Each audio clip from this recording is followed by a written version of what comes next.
Hi, Deepa Rani Shekhar from Transform Life Programs. Love and Light.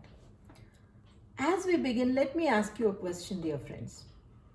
How often, how many of us feel like I should possess this car or I should be able to afford this jewelry? Do we feel that? It could be a destination we would like to travel to. It could be uh, a place, living place we like to own. It could be anything. We all have these asks and wants, and how we ask, does it make a difference? Okay, let's look at it. The way we ask, does it make a difference? Let's take a look at that. So, to make my point clear, let me give you an example. There were these two friends, James and Peter, and they lived next door to each other. They were next door neighbors. One day, James came out and saw a beautiful Bugatti Veyron parked in front of Peter's house. So, obviously, James, who had a lot of craze for cars, just ran to Peter's house and banged on his door and said, "Hey, Peter, is this your car?" And Peter, all smiles, grinning from ear to ear. Of course, he was happy. He said, "Yes, it's my car." "My God, man, it would have cost you a fortune. How did you get it?" And Peter told him, "You know what? My brother gifted it to me." And James immediately said, "How I wish I had a brother like that. How I wish I had a brother like that." As James and Peter was talking, Smith was passing by. He heard the whole conversation, who was also their friend. And Smith said, "You know what? How I wish I were that brother who can gift that Bugatti Veyron." Is there a difference, friends? In what Peter got, he is happy. In what James was asking and what Smith was asking, is there a difference?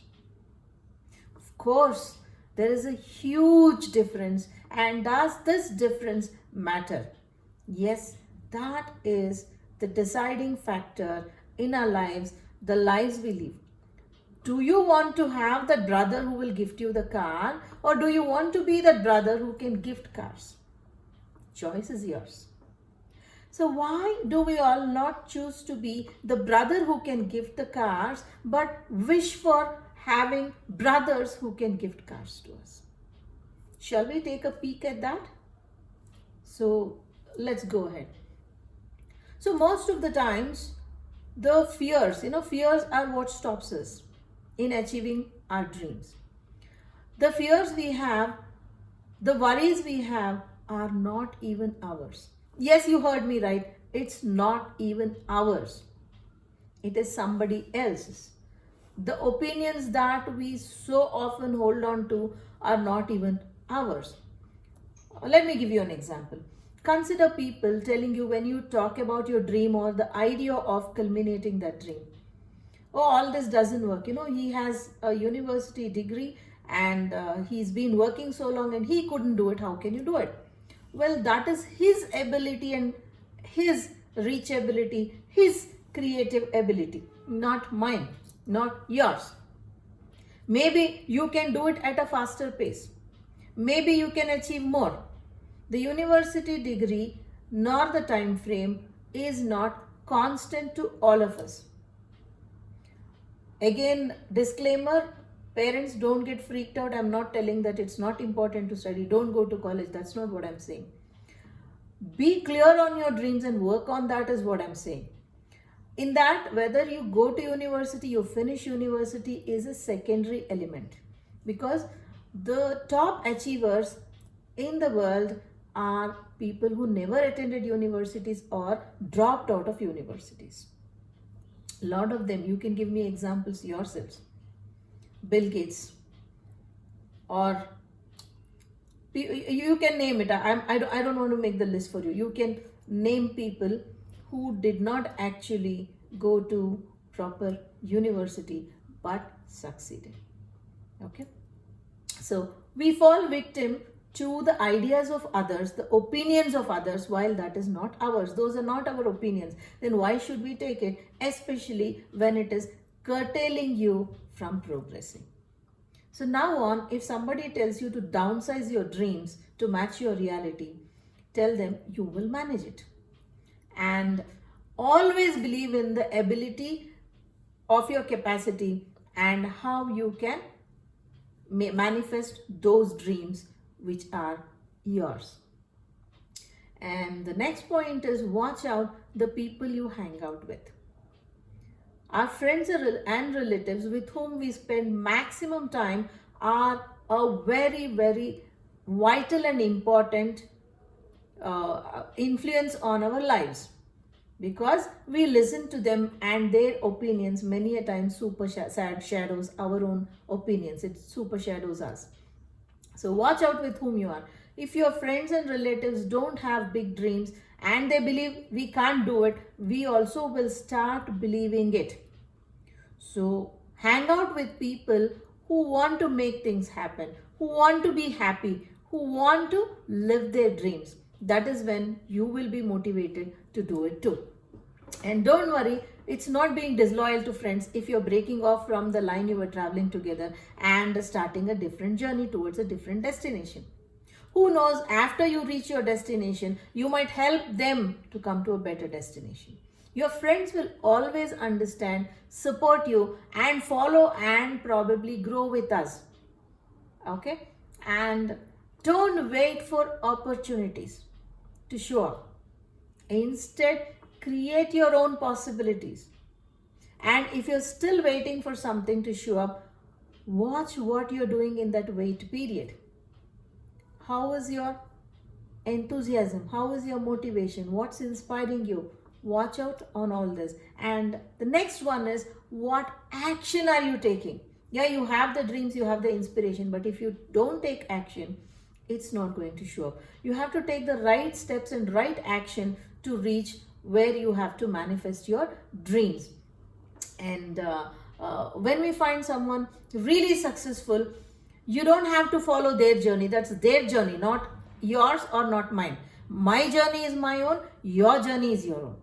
All right? So because somebody did it in this time frame doesn't mean you can do it in the same time frame. Maybe you might take a little longer, maybe you might take much lesser. All right? So you don't have to look at somebody else's time frame or somebody else's journey. That's their journey, neither yours nor mine. So our own journey is our own. Do not follow something without knowing how to create your own pathway. Instead, be trendsetters. You make a pathway which leads people on and you become the trendsetter. Never ignore ideas that are sparked in your head, because they are the seeds of ambition. How do you germinate these seeds? By visualizing, by thinking about them, how to get there. You don't even have to make plans of how to get there. Just keep asking the universe, can I be there? Universe will show you ways to get there. Trust me, the law of attraction really, really works. So never ever mistrust your ideas. They are the seeds for ambition. Germinate it with your visualization, your affirmations, your clearings, switch words. Use whatever it takes for you to be there. And do take action. All this alone will not help you. You have to take action. It's like you ask for a bumper lottery and keep waiting without buying the lottery ticket. To get the bumper prize, you have to buy a lottery ticket. So that is the action you have to take. And it is never too late to start. It is never too late to start. Remember the journey of Abraham Lincoln. When did he become the president of United States? I don't want to go into the details of it. We all know how many times he failed, what was his journey before he became the president. Never give up because of a failure. Every failure is a stepping stone for success. Remember, it's never the end of the road. It is only a bend on the road.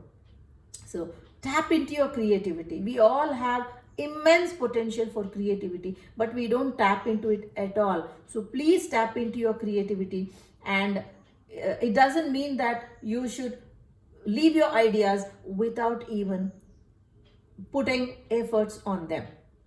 Are you scared of failure?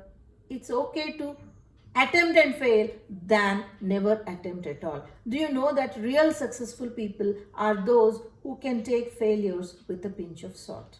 Otherwise, it's your insecurity, it's your low self esteem, which you mistake as big and strong self esteem. If you can take failures in your stride, nobody can stop you from really becoming successful. So dreams do not have an expiry date, and it is never ever too late to start. So please get started, do whatever it takes. Never allow any external influence to stop you from galloping at the speed you would like to do. So thank you for joining me, Deepa Rani Shekhar from Transform Life Programs. Love and light.